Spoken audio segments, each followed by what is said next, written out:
There are places in the world that do not overwhelm at first sight, yet cling to memory long after one has left. Varanasi is such a place. This city is not beautiful in the familiar language of tourism. It is not orderly, not serene, and at times it is chaotic and harsh. Yet within this rawness, Varanasi opens up a rare spiritual experience, one that confronts life, death, and the cycle of rebirth head-on. Varanasi lies along the banks of the Ganges, the river regarded as the most sacred in Hinduism. From a distance, the city appears like an ancient mass of memory, where stone steps leading down to the water, known as Ghats, are stacked like the worn pages of an old book. At dawn, when mist still lingers over the river's surface, Varanasi awakens to the sound of bells, the soft murmur of chants, and the scent of incense drifting through the air. The early sunlight reflects off the Ganges, creating a scene that feels both peaceful and sacred, as if the entire city were breathing together in one slow, deep rhythm. What truly sets Varanasi apart is the way it regards death. In many places, death is hidden, pushed away from daily life. In Varanasi, death is visible and natural, an inseparable part of the city's rhythm. At cremation ghats such as Manikarnika and Harishchandra, fires burn day and night. The flames are neither hurried nor mournful. They burn steadily and patiently, like another form of breathing for the city. It is believed that to be cremated in Varanasi and to have one's ashes released into the Ganges allows the soul to escape the cycle of rebirth and attain moksha, ultimate liberation. For first-time visitors, the sight can be shocking, even unsettling. But with time, with closer observation, many realize that the atmosphere here is not heavy. It is quiet and accepting, mirroring the way humans come to terms with impermanence itself. Varanasi is not only a city of death, but also one of intense life. Along the same stretch of riverbank, you may see a family performing funeral rites, while just a short distance away others are bathing in the river, washing clothes, praying, or simply sitting still, watching the water flow. Children laugh, adults converse, monks meditate with eyes half closed. All of this coexists within a single space, without clear division. In Varanasi, the boundary between the sacred and the ordinary seems to blur, as if spirituality were not something distant or elevated, but woven into the simplest human acts. As night falls, Varanasi enters another rhythm, deeper and slower. The city seems to lower its voice on its own. From narrow alleyways, people quietly make their way toward the riverbank, without signs or instructions.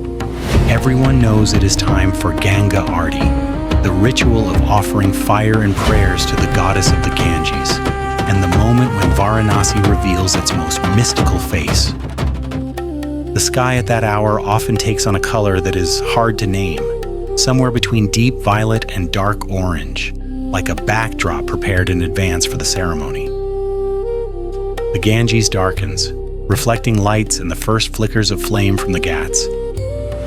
The air grows thick with the scent of incense, flowers, ghee smoke, and the cool dampness of river water.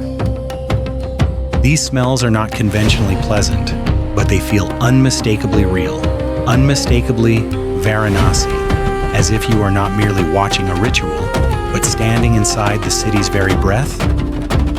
Then sound begins to weave the space together.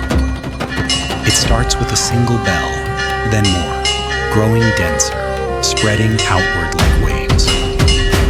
Deep, steady drums echo like the heartbeat of the crowd.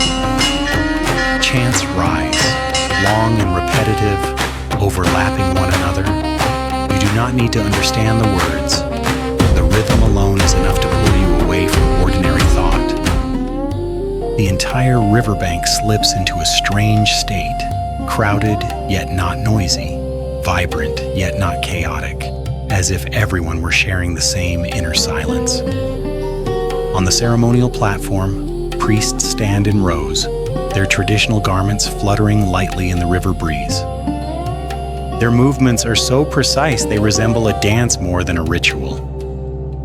When the large lamps are lit, the flames surge upward, heavy and powerful, as if carrying the weight of thousands of years of belief.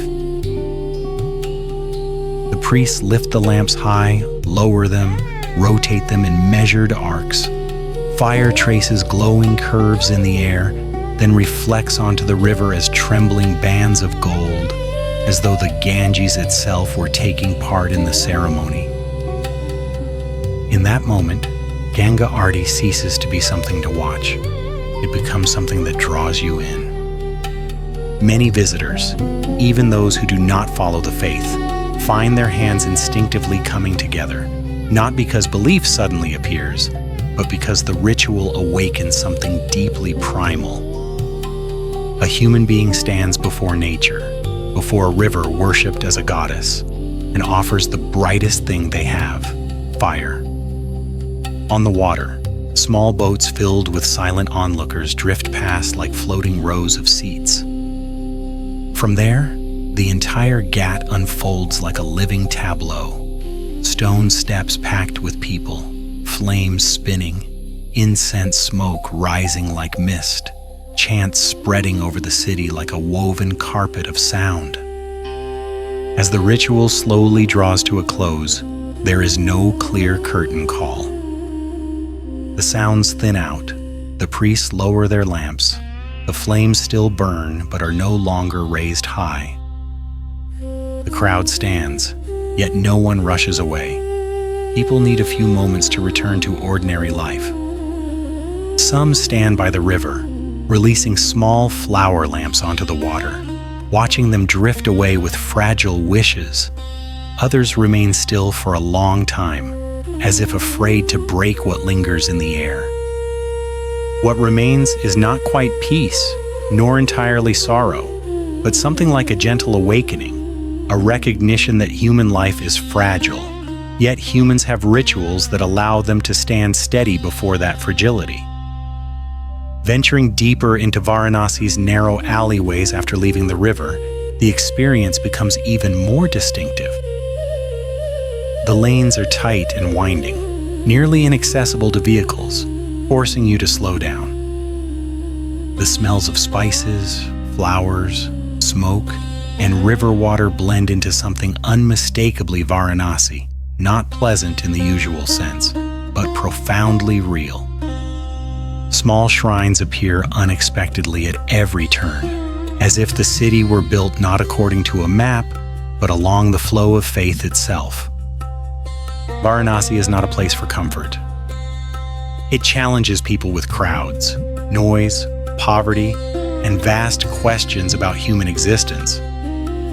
But for those who are patient enough, the city offers something rare, an unfiltered honesty with reality.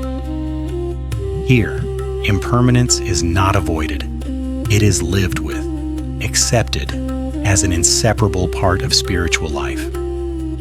Leaving Varanasi, many carry a feeling that is hard to name. It is not quite peaceful, nor entirely heavy, but something like a quiet alertness. This city does not try to console you, nor does it promise gentle healing. Instead, it places you before the flowing Ganges, before the burning cremation fires, before the fading glow of Ganga Aarti, and before crowds that live and die side by side, and then leaves you to decide what to carry with you. Perhaps that is why Varanasi is not for everyone. But for those who have been there and truly seen it, the city becomes an unforgettable marker. Not because of beauty, but because of a feeling rarely encountered in life. The feeling of standing in a place where time, faith, and human existence intersect in a way that is raw, direct, and profoundly real.